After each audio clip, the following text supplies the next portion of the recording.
Power Athlete Nation, what's happening? I am here with Mr. Jim Davis, former What's up, Tex? Power Athlete Radio alum, episode 242, and we have very targeted conversation and discussion we're getting after today.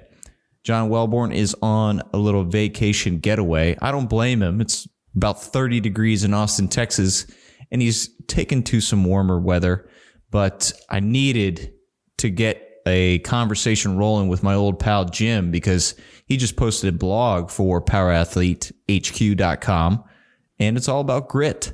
And while I'm sitting in this freezing barn talking about the weather, I'm developing what Jim would call grit. Jim, how are you? I'm doing well, man. I really feel for you. I don't know if you know this, but I'm in Chicago. I think you do know that. And it's about 5 degrees. So yeah, but you're used to it. Yeah, it is. I was born in humidity. I love humidity. People complain about it, but I thrive in it. It holds my hair up. It's amazing. And if it drops to 30 degrees, I'm not a happy man. Not to mention my truck doesn't have heat, air conditioning, defrost, any of that good stuff. So I like to live dangerously. So that's what sort of saves us in Chicago. Heavy coats and heated seats in cars. So you're going from, that's right.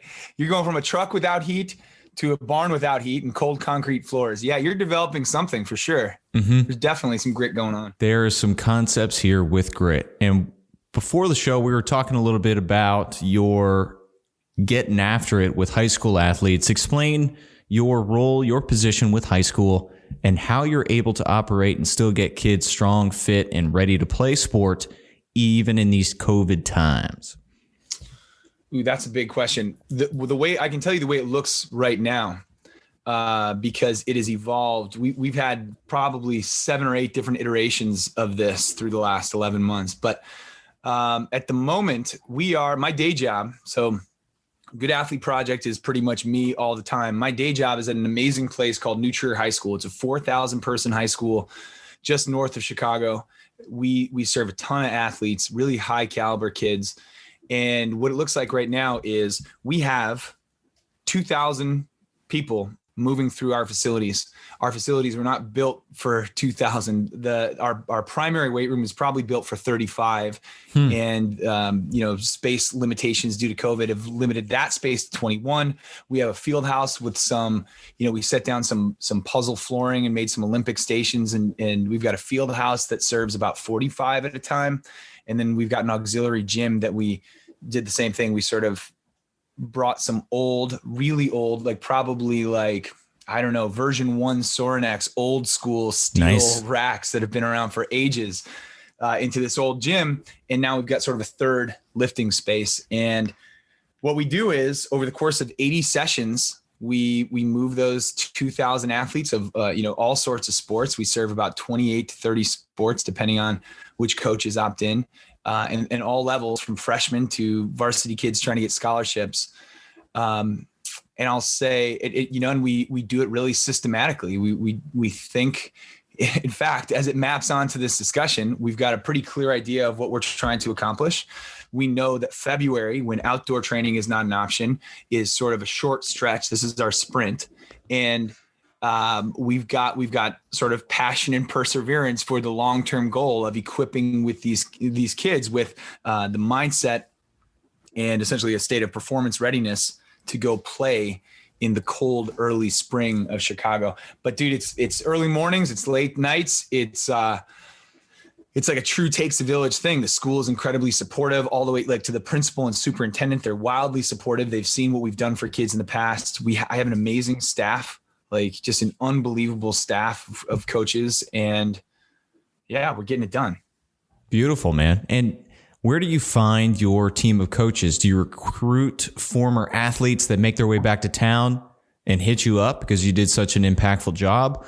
Or is it sport coach taking an interest, a history teacher who's like, hey, I lift weights? Where do you pull these coaches?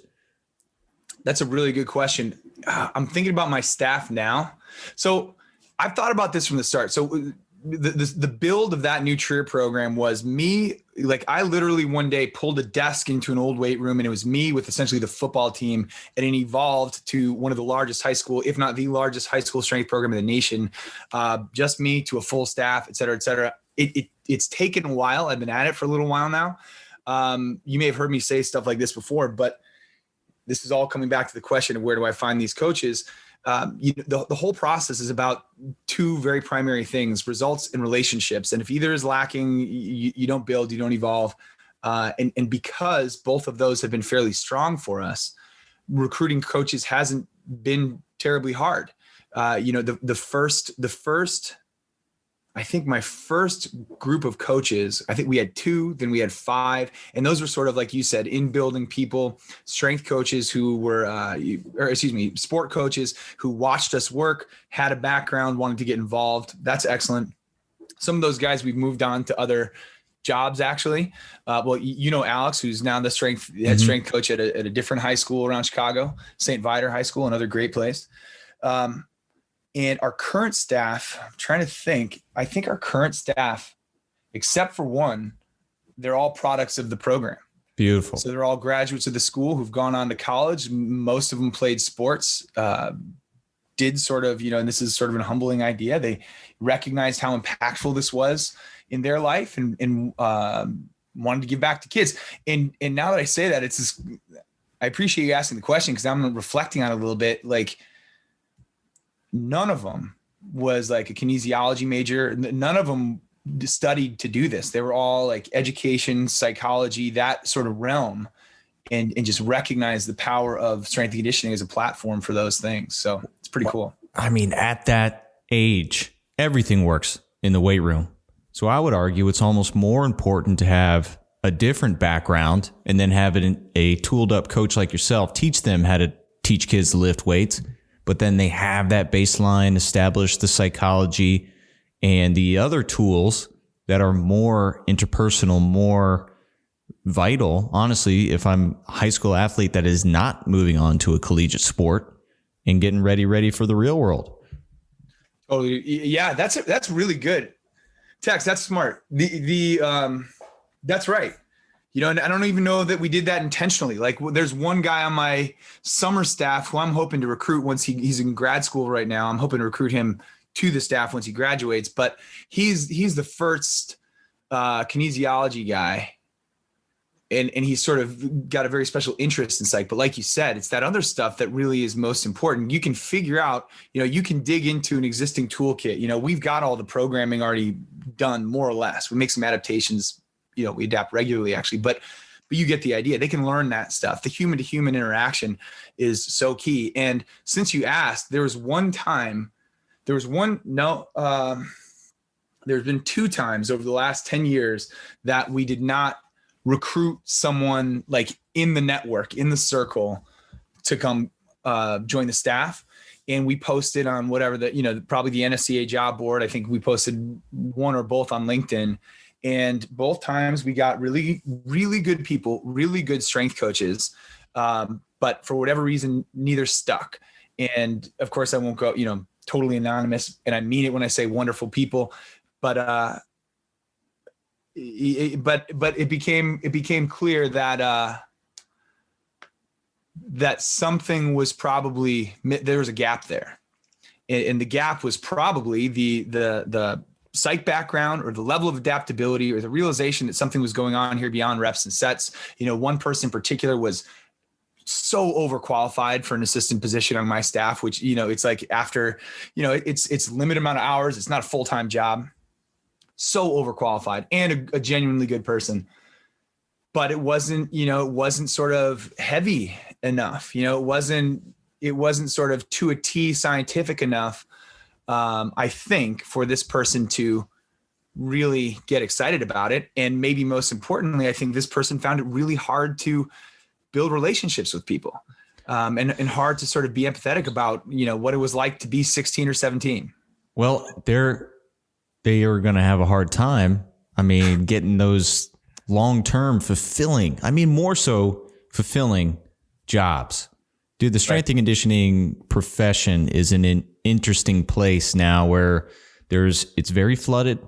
So you have a lot of overqualified people applying for certain positions.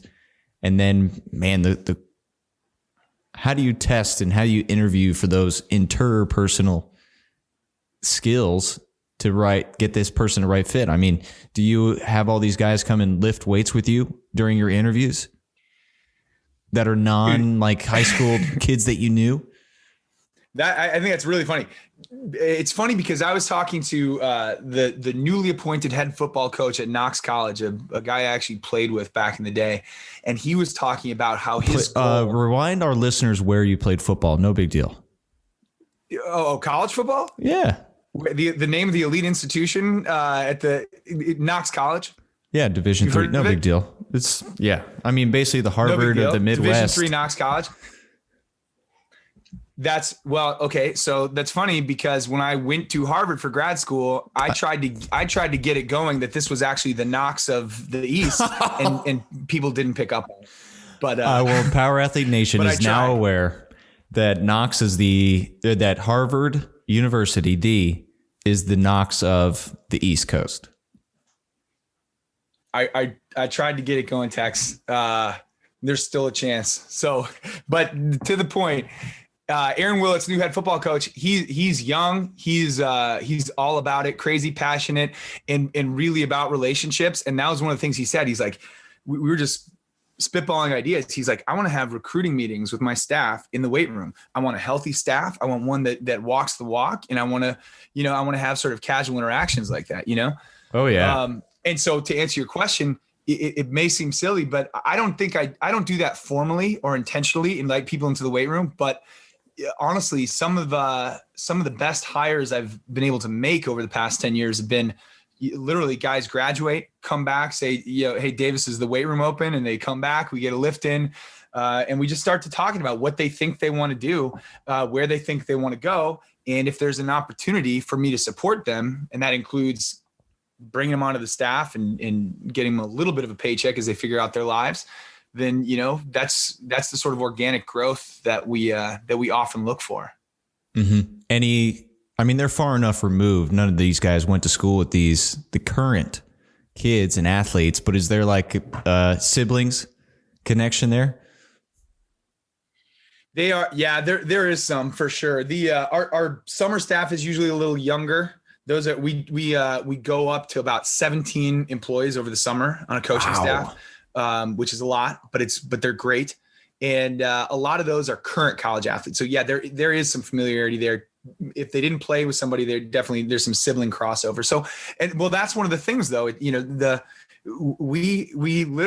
got an internship packet, which has turned into just like a hiring, an onboarding guide that includes like how to have, how to talk to people. What are some of the barriers that we can't cross that may not seem obvious to someone at first? What can you do? What can you not do? Can you give out your cell phone? Well, I know this guy's brother, and stuff like that. So yeah, but so there are different challenges, but overall, man, it's like I said, we couldn't do what we're doing without what I think is the best high school strength staff in the nation. They're awesome.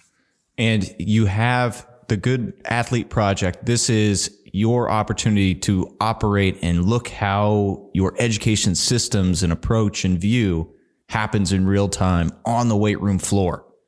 And then you are able to stand up and educate and empower other coaches what you're actually doing within the weight room using Good Athlete Project. And that's the beauty of it, why I love it. In Texas high school, everything is so secret. What we're doing, we can't tell anybody about. So we're going to hold on to our precious strength programs and practice schedules. And it's like, chill out, man.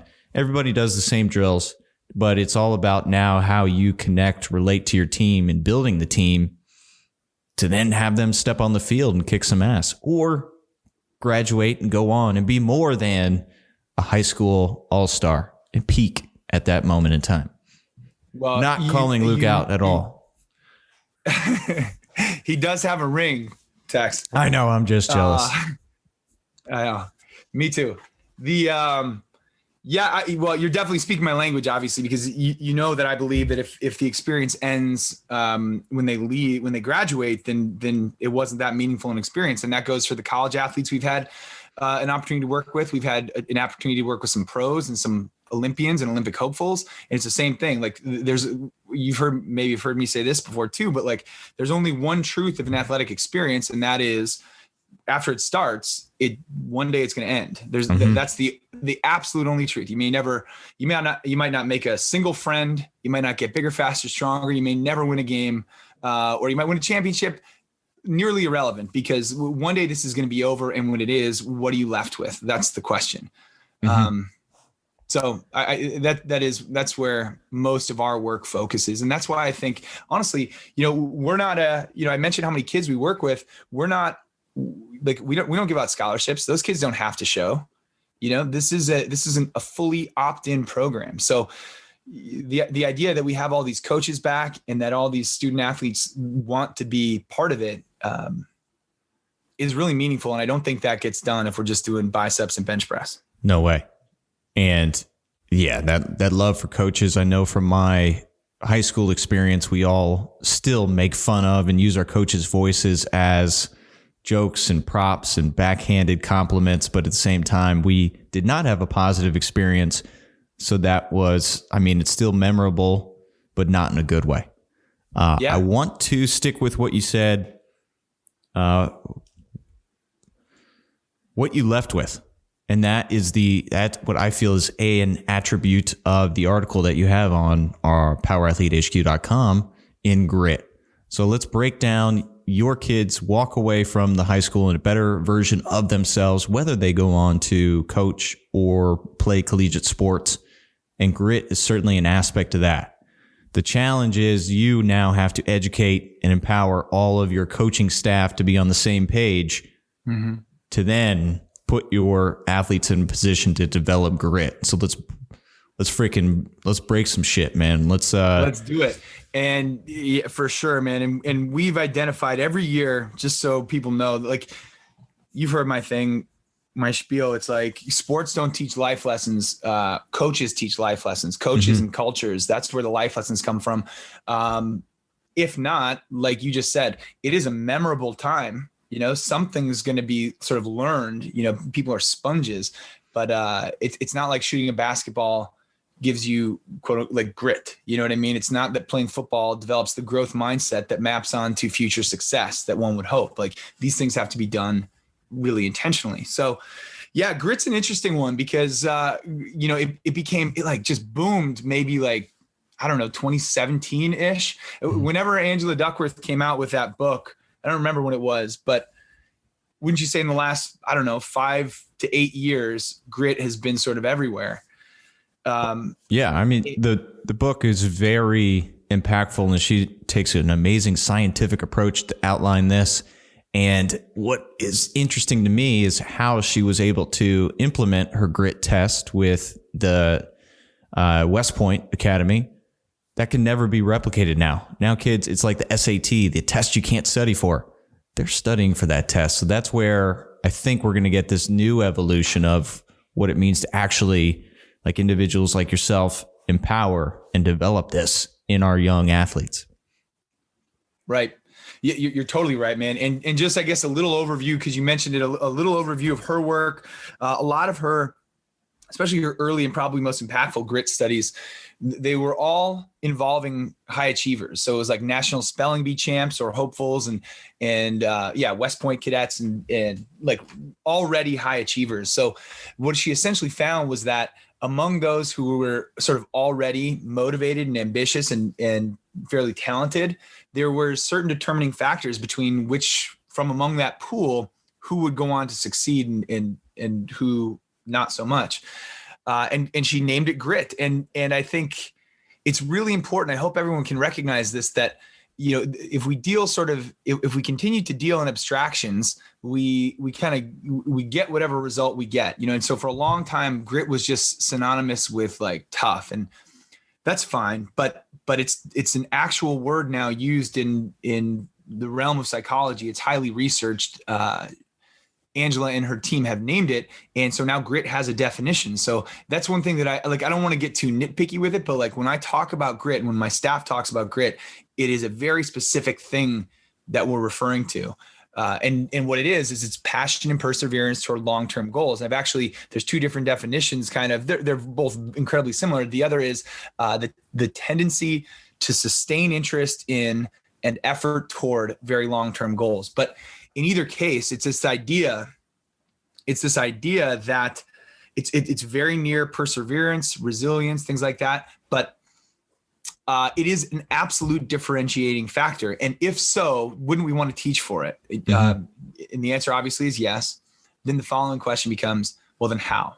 How do we teach for grit? And going back to the same idea, we cannot assume that doing tough things like playing football, going through doubles is going to automatically make us gritty. What it might do is just make us sort of tougher as a byproduct of our circumstance. But if we can't call upon grit as a capacity down the line when we have professional, relational, whatever struggles, if we can't go call upon that quality, then what good was it really? And that's actually, to be honest, that's something that I had to learn early on before we go into like the science of it. Like I played 16 seasons of football. That was an empowering thing for me. I know that I had physical and mental toughness to do certain things that most people would never do. They'd never even subject themselves to a football doubles, 2-day practices in the heat, and that was good. And that was empowering, but I found that it was also insufficient. Like I said, like when I was out of college, I pursued a career in football for a short time. When that career in football was over, it was like, well, what the heck do I do now? Like, how do I apply that toughness or that skill to other realms? And this is to no fault of my coaches whatsoever. I was I was really lucky. I got amazing coaches, but I'm not sure we ever did the mental exercises it takes to fully sort of, you mentioned toolkit earlier, take the tool of grit, put it in the kit and move on to the next stage of my life, which, again, too often we think this happens automatically. It does not. So that was part of the inspiration for this article and why we actually at the project and at New Trier have it as one of our big three. We have grit, growth mindset, and gratitude is 3 G's. The 3 G's that are well studied, that are well documented as successful for, along the course of one's life, and that we try to teach for. And I love this sustained interest and sustained effort, because inherently you were doing this. You were doing this with performance, football, and leadership in that respect. There's no way you don't play that long without developing a voice within and a confidence in your body and your abilities to then communicate and stand and pull others up to your level. And that's why I see, it's definitely part of the Good Athlete Project, big 3 G's, because your sustained interest, sustained effort, and the long-term goal of the Good Athlete Project, hell, man, that's right in the definition.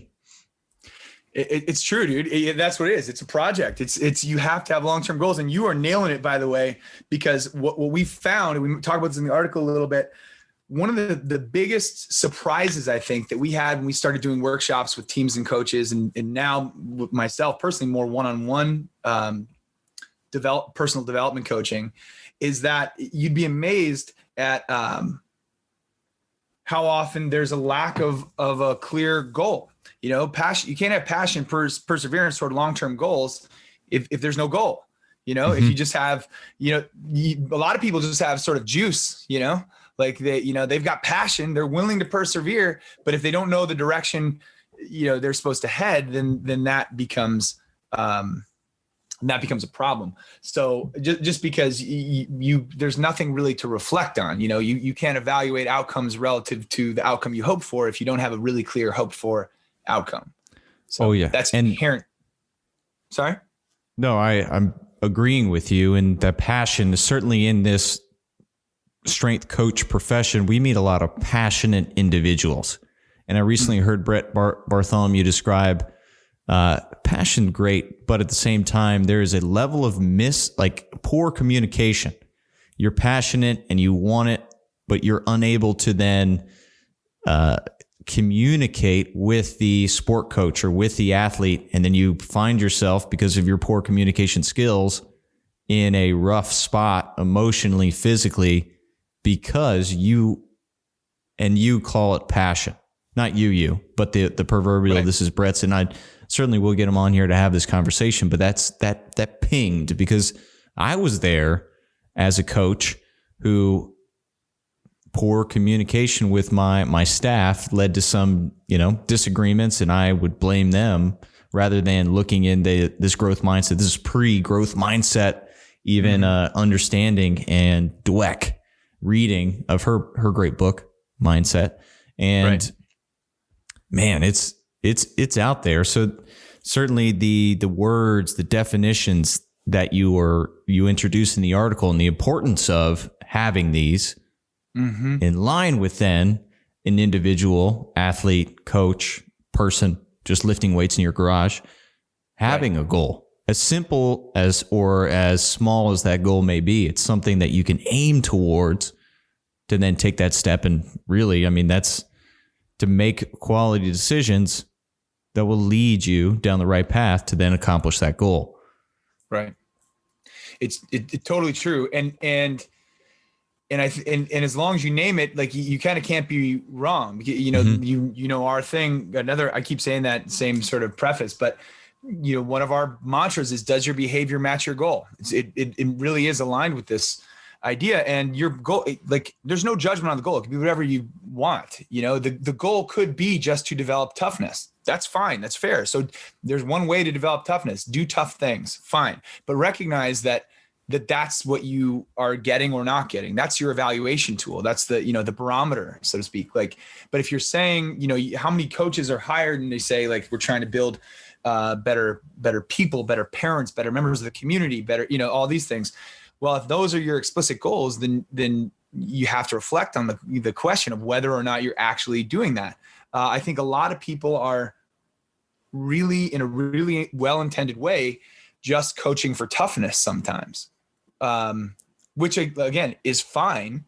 If it's, structured and intended versus right. Just getting after these kids without any progression, just putting them in hard scenarios or punishment under the guise of, we're making them tough. No, there needs to be lessons weaved in, or at least progressions. 100%. And please note that I'm making space for those folks who haven't fully identified it yet, but I'm with you 100%. Like you can build toughness thoughtfully and in a way that aligns with sort of best practice and strength and conditioning, obviously. And that's the way to go. And I hate to say it, you don't want to ever hurt someone ever, in the strength and conditioning setting, but that's pretty good feedback. I don't know if anyone would say, I want to build toughness and the outcome of injured players is of no consequence to me, then that person doesn't belong in coaching. So I hope that would be assumed, but I guess you never know. Have you read The Gift of Injury by Dr. Stu McGill? The Gift of It? No. Oh my goodness gracious. You got to pick that up.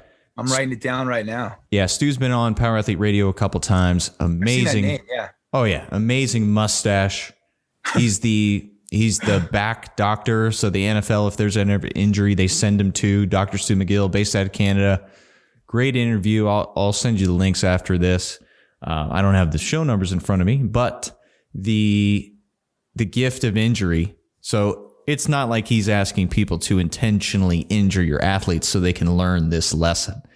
It's a note to the athletes that then walks you through the mindset and the process to return to competition. Did he speak at your last symposium? No, there was a doctor there. Yeah, that was Dr. Craig Bueller. Okay, Aim It Systems, and he's based out of Salt Lake City, Utah. John used him, or still utilizes him. I don't believe they saw each other during his career, but Also, You got another a bunch great of smart mind. people around. I should have read that Stu McGill thing, man. You know this, but this actually, it fully maps onto our grit conversation because, I think you know this. I had a knee injury this summer. It was like my first major. Like I said, I played 16 seasons of football. After football, I did some powerlifting, and my first major injury came in just like a stupid frick. I was running around the neighborhood, literally, and ran into an immovable object. Didn't you step on like a parking lot barrier or something? Just prancing? No, yeah, no, I did. It was maybe dumber than that. I was crossing a street. I live in Wicker Park neighborhood in Chicago. I was crossing a street. I was running. And for those who, this is a podcast, people can't see me. I'm not as big as I once was, but I'm still about 230 pounds and I was running. So, there was some force when I impacted this thing that wasn't willing to move. What it was a garden box that was essentially built out of old rail ties, but it was totally immovable. I've visited this thing since actually, and it sort of sits there pretty smugly, but it's like this big, heavy, just like garden box. And I just wasn't looking. I was looking down I cut between two cars. I was looking in the opposite direction and full knee drive into the thing. It busted open and squeamish viewers don't listen. But first of all, important to note, Tex, that I did not go down. Okay. I know that's what I did not go down, but I took a couple steps. I was like, man, something's not right. And I looked down and could see too far into my knee. Like it was more than was appropriate or more than what I was used to. Long story short, I got it busted up. I got some stitches. I found out later that I cracked a little piece off the back of my kneecap and did some minor PCL damage. But the return, and I say all that to sort of map onto this, like you said, the gift of injury and grit, these things sort of overlap. Like, man, to do this intentionally, to have, and that's why this is one of the important things and why naming these qualities and teaching explicitly for them can be so empowering. Because when I got on the bike for the first time with like a swollen knee, in medium to pretty legitimate pain, I have to remind myself of those things. Like, this is why I'm doing this. It's going to be okay. You can sort of, your self-talk changes when you know what you're after, so, and that process, like this morning, I sprinted for the first time in a long time. Ooh, congrats. Welcome back. Thanks, dude. I think a lot of people could probably have caught me, but I was doing it. And, it's been a pretty cool process, but like, I think the gift of injury, I know that I've been forced to be really thoughtful in my return, and that has definitely enhanced my coaching. And at a lesser extent, when we were teaching the CrossFit Football Seminar all over the world, we were running into coaches. Coaches primarily took our course, and we were changing the way that they would set up for certain lifts to put it in a better position to transfer to other actions, jumping, sprinting, and a better position to transfer the training to the field. Mm-hmm. And they would experience this moment of doubt, this moment of, why can't I do this? Or this is not what I taught. Some form of barrier or wall that was presented to us, even though we were coaching and trying to make them better. And whether their back squat drops by 100 pounds, what they were able to do once before with their different setup, we would turn it into a lesson, because they're going to take this information, certain setup, execution, cool warm-ups that their athletes will undoubtedly fail at because they've never been exposed to them before, and having different weaknesses and different planes of motion, turn this into a learning moment. What you're experiencing now and feeling of, I wasn't prepared, or I'm not good enough, so on and so forth, whatever they were feeling, using and turning that into a moment for them to communicate and teach and express, okay, but we're aiming towards a new goal. You're going to now bring and be able to squat that number in this different setup, which then better prepares you for plyometrics, demands, sport, deceleration, etc. We get the point. But using that as a learning opportunity And Right. that seminar was chocked full of it. We would build these athletes up and then break them down. Yeah. The coaches up to break them down, because knowing they're going to then go back in these scenarios where we only have 16 hours, 2 days to freaking hammer them. They have 4 years to develop. So if we can teach this minor lesson in one moment, one instance with one movement, imagine what that coach could do with that mindset over a 4-year development cycle. Right. Right, man. No, that's so good to hear. I think it's so powerful, and that's the whole idea. And you just named, even in that brief idea, that like, yeah, I used to do it this way and I could squat 100 pounds more. It just reminds me of that. Does your behavior match your goal question? Like, if you want to stay squatting that much weight, and then great, then keep doing what you're doing. If you want to reimagine it so that there's a different level of transfer, different application to the field or whatever, then we're going to try this way. And only in those moments, once you can honestly answer the question, does my behavior match my goal? Can you really start to tap into those other things? So now that I know that this is going to take a touch of humility and some grit and an obvious sort of culture of growth mindset, now people will more freely accept those minor setbacks for major long-term returns. So take us through some good, whether it's the Good Athlete Project courses and seminars and clinics that you have, or working with your staff. How do you empower them to then teach grit, or put them in a position to reference on their playing career to empower these kids to not get some negative self-doubt language and some beat up and all the things we don't want them, the traps and the holes we don't want them to fall into? That's a good question. All right. Well, I'll say that, we're doing this nonstop, but I'll say the thing that comes first to mind. We are trying right now, because Illinois has reimagined its regulations just a touch, and because I'm really sort of, knock on wood, hope we're moving in the right direction. We are thinking about what it's going to take to get powerlifting meets back. We've hosted powerlifting meets, a lot of powerlifting meets over the years.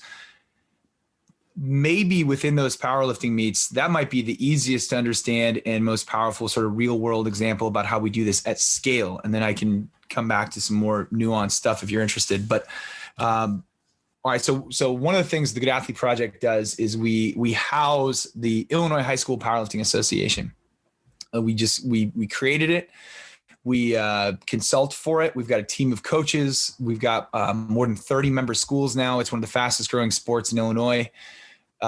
Took a step back last year. Obviously, we had to do things remotely. We couldn't get in person, but in a regular year, we have 5 or 6 regional events, sort of local regional events that all build toward a state meet that has 200 athletes, invite only, co-ed. There's a guy's side, a girl's side, co-ed environment, and hundreds more in attendance. It's a big, cool event. And I'll be honest, man, it's one of those things where I have to pinch myself sometimes, probably like you guys at the symposium in certain years. Like, man, this wouldn't be here if we didn't sort of dream it up and wow, look at it. Like, that's pretty wild. So it's a really cool event. And what we do is after each flight, so after we do the squats, after each lift, after all the squats are done, before people start warming up for the next movement, we sort of stop the room. I've got a mic. We've got a big PA system. We've got 8 racks going, by the way. If anyone's been to a powerlifting meet, this is probably the biggest powerlifting meet you've ever seen outside of maybe Texas. We got 8 racks going, but we shut it down. We turn the music off. I get on the mic and we essentially walk people through. And can you imagine this, dude? Hundreds of people all there for powerlifting. We walk people through like a reflective, sort of mindful moment. And what we do is we say, let's just hang out for a second, take a breath. We're going to reflect on what just happened. What just happened was 200 people just put a max effort weight on their back and went down and came back up. And here's why that's important.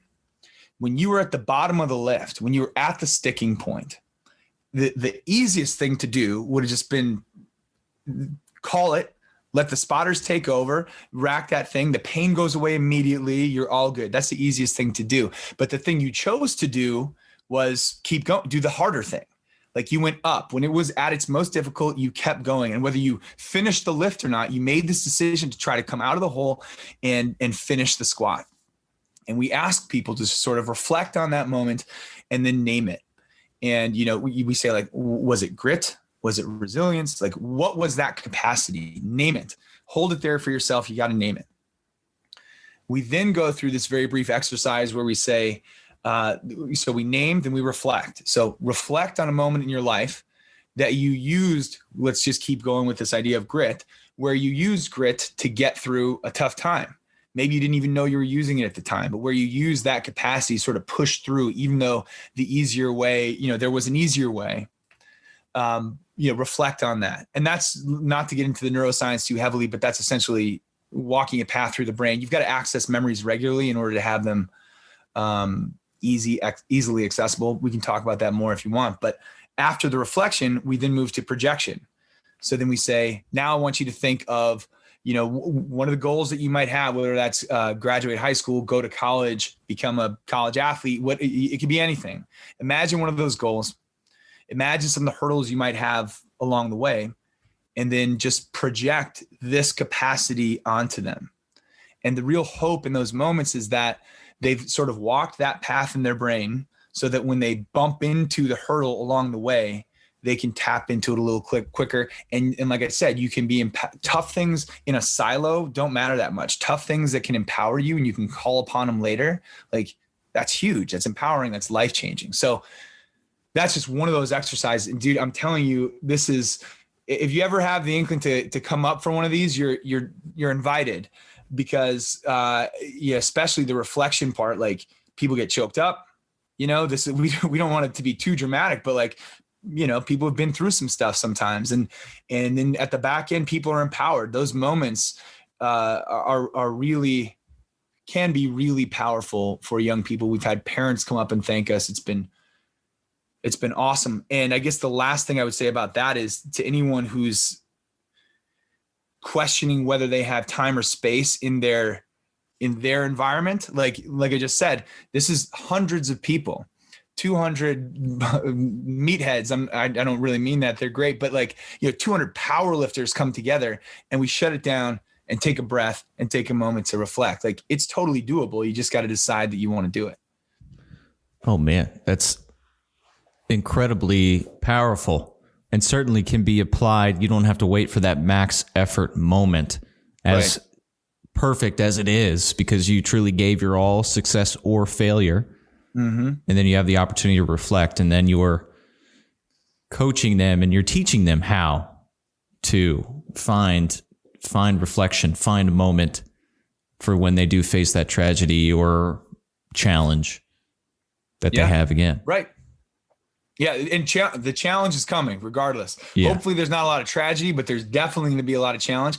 And honestly, though, even at this point, you know, if you do it often enough, and then you ask like how we teach it in our staff, like we don't. So this is just me. We don't. I love to curse. I know all the words. I think they're fun to say. But when we're in the high school and youth environments, we just don't use them. You know, and we.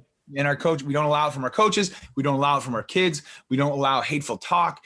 We don't allow jokes on race or gender or sexual. We just don't do it. Just don't be, we don't allow that stuff in our space.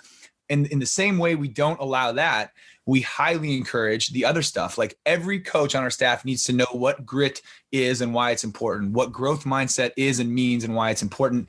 And like, I don't let my coaches use language behind the scenes, and I love them. And I hope they at least like me, but they'd at least, I think minimally they'd report back that this is effective, even though it's hard sometimes. But like, if a coach comes in complaining, we don't have it. Like we don't complain. It's that Urban Meyer thing, like him or not, BCD, don't blame, complain, or defend your ineffective actions. Like, so we try to it all maps onto the same thing. We know what we want and we just return to it over and over and over again so that we don't even have to think about it. When stuff hits the fan. Do you have your kids journal at all? How do they record? One, how are they recording their weights and tracking? Two, do you ask them to journal Like put words down about feelings, failures, expressions, etc.? It's a good question. When I do like I said, like some like personal development coaching, we sometimes will dig in a little deeper like that. We'll write, we'll read, we'll reflect on what we wrote and why that's the thing that we decided to linger on or examine or whatever it might be. At scale, we don't do as much of that. So but you're tapping on a really important idea, which is we do try to encourage self-reflection as often as possible. So we track using a variety of softwares, so we distribute our programs electronically, and then so we can track through that so they can reflect on it. But we also have at the beginning of each day, one of the things that we do is we do sort of a wellness check-in, but it's not even really that, man. We talk about sleep quality, sleep quantity, stress quality, and stress quantity. And there's an interesting discussion just there. Like for most of the people we work with, that has never been distinguished before, the amount of stress versus the quality of that stress. And then we ask people to reflect on their nutrition. So, they fill that out 3 times a week. So, at scale, like I said, when we have 2,000 visits, we're not asking all 2,000 to journal because we want it to be a digestible thing. And yeah. But we are doing those surveys to encourage self-reflection. Sweet. And hopefully that translates into to-do lists and all the other aspects of, very successful, researched ways to self-improve and get shit done is all I'm trying to say, is making that to-do list. Yeah. 100%. Well, okay. And if I want to dig in further, or if you want to dig in further, that's sort of like level 1. That's like our base level, mostly scaled level of engagement does not include those things. But the further down we go, the closer we get to a person, the more we do. And you know what? And you might be able to tell just by this right now, but I talk a lot and we talk a lot. Like our staff talks a lot. Like we, one of our coaches was told when he was doing an internship, like, you got to be more than a whiteboard. Like you can't just tell them you can't tell them the lift and let them go. So we're engaging nonstop. So I would say that an extension of that journaling idea is we're constantly just poking around, having conversations, how was the weekend? How was the Super Bowl? What'd you eat? Like all that kind of stuff, nonstop.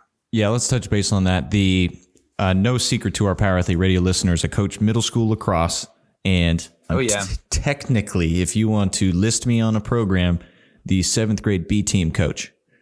Oh yeah. Head coach? No, assistant. Okay. Sorry. Okay. The lowest in the whole program. But then if you were to observe a practice, this is where I shine, and they took ownership of the warm-ups, and we put in our Power Athlete athleticism model. I am on my Instagram dropping different warm-up tools, what, why, and where my mind is for our listeners that want to follow along, just having some fun with field sport athleticism development.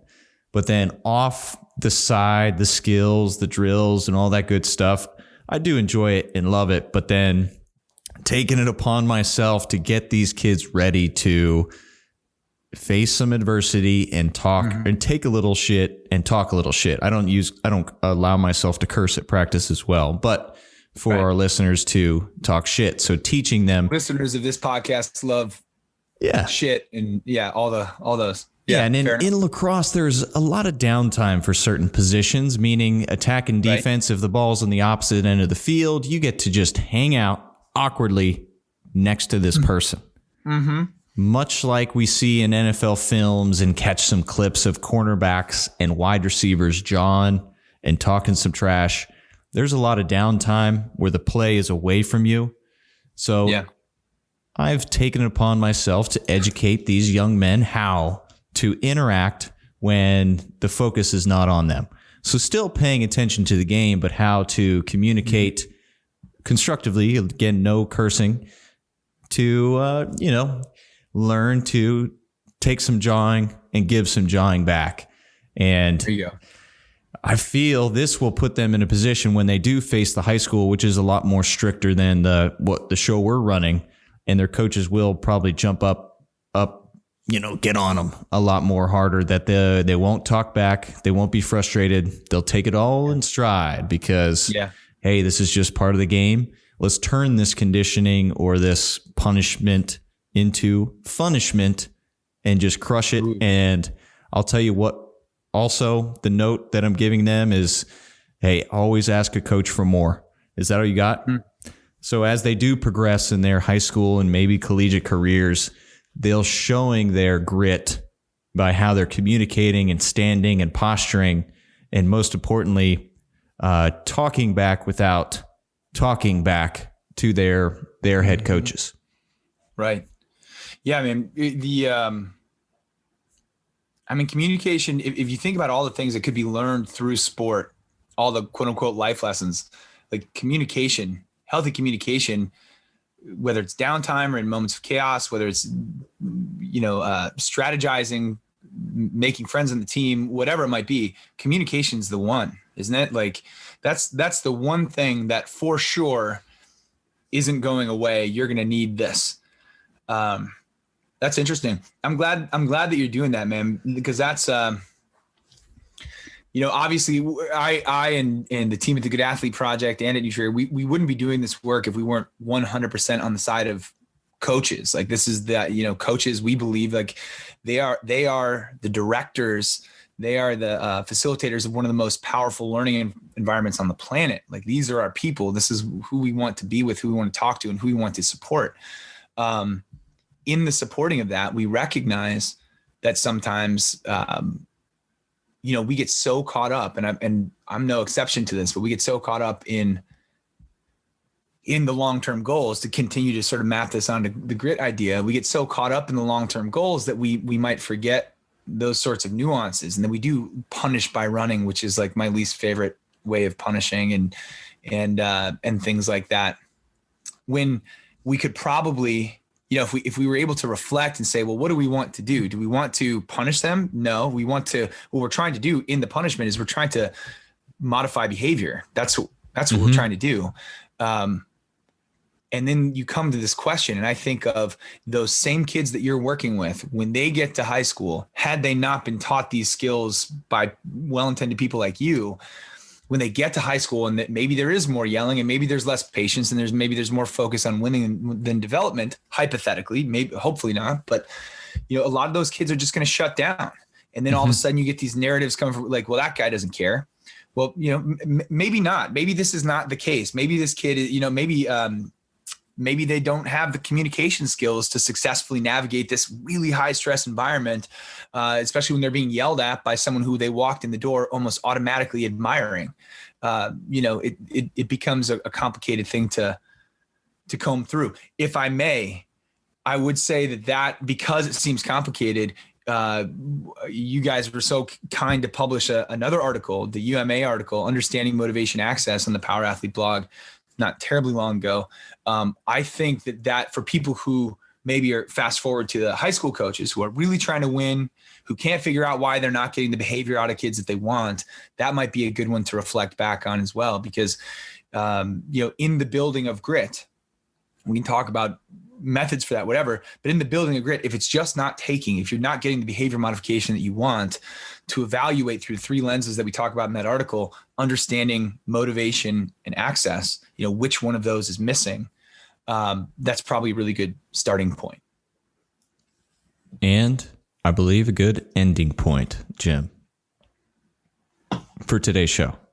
Not our discussion and conversations, but we promised a short episode and we pushed it a little long, but hell, this is a great discussion. Yeah, man. I always enjoy talking to you. This is good.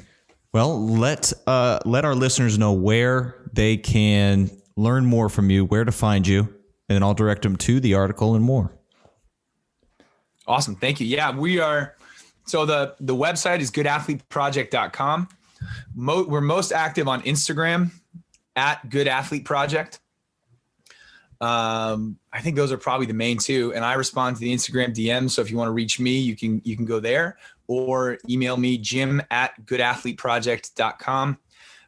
We host workshops. We do one-on-one consulting with coaches. We do all sorts of stuff. We are a nonprofit organization, just so people know. So yeah, it's meaningful work. We're happy to do it and would love to hear from folks. Excellent. And read Jim's article at powerathletehq.com. We'll link it up on our Instagram as well and in the show notes. So catch that here. I'll link up all your blogs. I'll do you a solid.